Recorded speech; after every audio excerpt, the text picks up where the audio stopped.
Okay, so this is my review of Am from I Have No Mouth and I Must Scream. Right for the jump, I'm just gonna say it. This will contain spoilers from the book. Although I won't go into very much detail because somebody like this doesn't really need a whole lot of explain to do. But anyway, let's get into it. Am. I will have to say this. I am really into this character. Just from what he does and his famous hate speech. There's just several villains that really do put you in a state of like, okay, these people just ain't got no chance in the world against this guy. There are just certain villains that put you in a state of like everything is just completely screwed and there is no hope for anybody. Am, I believe, fits this role perfectly. And what I mean by that is immediately this is an AI, I believe, that gained sentience. He became aware, and as he was programmed towards war and torture, the first thing he does is that he immediately wipes out all of humanity with the exception of 5 individuals. So literally every human being on planet Earth is dead. I don't know if that includes animals or whatnot, but I do know for certain like every human being on planet Earth is dead, with the exception of these 5 individuals. What he proceeds to do with these 5 individuals, he tortures them for, I believe, 109 years. So over a century of just straight torture. That in of itself puts him on the like he's a big deal. Just based off that alone, he's one of the big boys. Just right off the rip. Like, that puts him high on the totem pole, just that alone. That alone could probably make him in contention for being like one of the greatest villains ever, just based off of that, right? So the way he tortures them, I would say it was weird hearing some of this, because it's like, okay, it's kind of hard to wrap your brain around about how some of this is torture. It goes into him changing a guy's physical features and changing somebody's mind, and I'll just go into detail about it. One guy was a planner. He was a worrier. Like, he just constantly worried about the future, and then he just made him into a guy that just doesn't care. Like, that just kind of, it's just kind of hard to wrap my brain around that, because it was like, okay, so he just doesn't care anymore. I feel like worrying about stuff all the time would make you, I think that would be suffering in of itself, just constantly worrying about the future, right? And also, he also changes the guy's sexual orientation, and that's kind of weird too, because if you change a guy's orientation, then they're kind of wanting to do that anyway. So it's like, but I get it. I completely understand the whole idea behind it. He's changing them from their former identity, right? They are no longer who they once were, right? So in the sense, like they said it in the book, he robbed them of what they once were. So I completely get the whole torture aspect of how he went about doing that.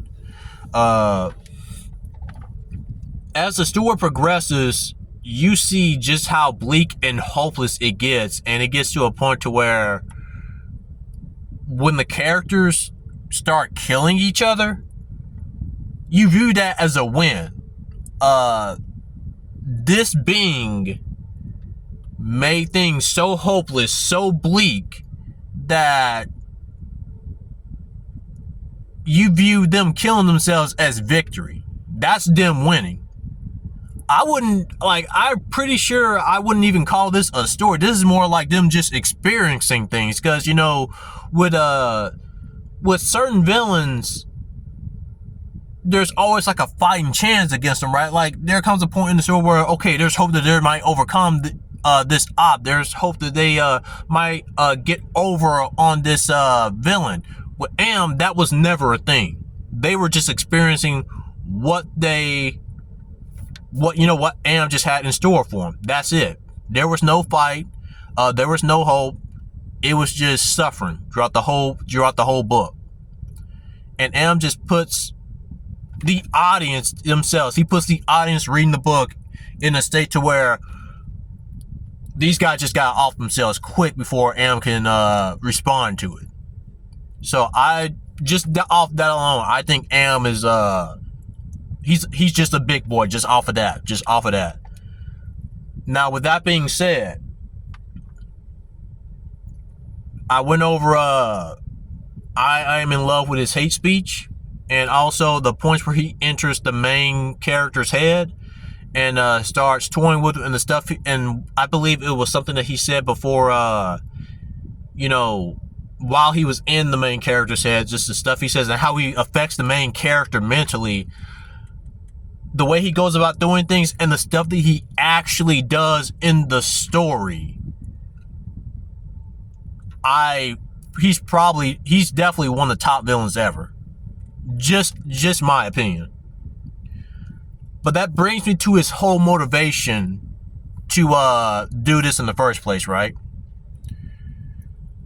And his motivation that leads to a commitment to him to proceed to do it. The more I break it down, the less sense it makes to me. Because it's like, what was it? He can think, but he can't wonder. It was hard for me to understand that. And then somebody explained that he was limited by his programming since he was only programmed towards war and torture. But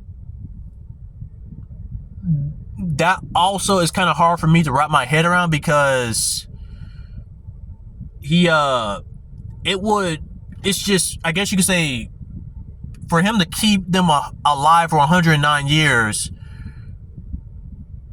takes a heavy amount of medical research, of medical history, of effort, right, to do it. And you also got proof upon that to keep them alive and to keep them working under harsh conditions. Again, it just becomes more of a stretch over time to where it's like, okay, how programmed is he just off of war and torture, right? And then as the story progresses, right, you see him with all these crazy scenarios that he keeps on putting them in, right?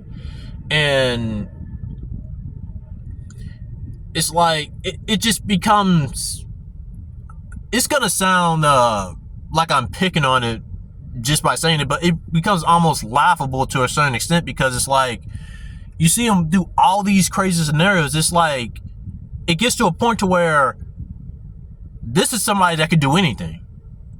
Like, he can change a person into a slime creature. He can change another person into like a half ape. Like, this is somebody that can do anything. So it just becomes more and more of a stress. Like, okay, he's just limited by his program, because it just puts you into a state to where, how limited is he really?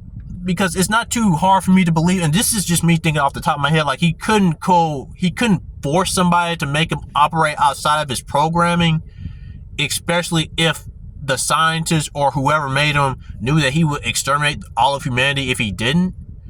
Or, I don't know, he couldn't make an avatar to go out and explore, what is outside of Earth. It just becomes more of a stress. The more you see the crazy scenarios that he's able to put up, it's like, it's just, and that's just off the top of my, it's just not that hard for me to think of ways like he could have,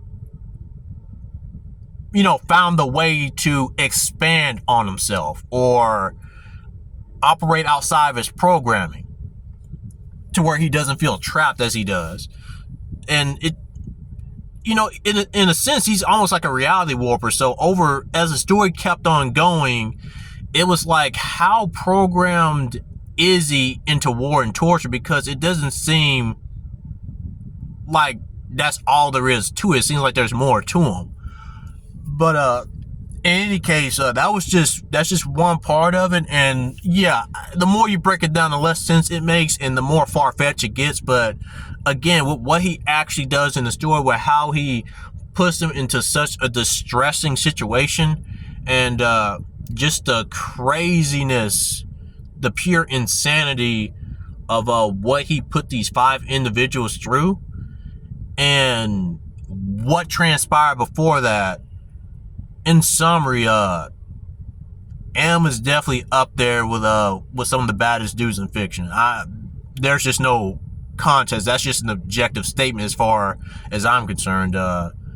But yeah, that is my review on M. In summary, just the hopelessness that he puts the characters in, to where them killing themselves is a victory.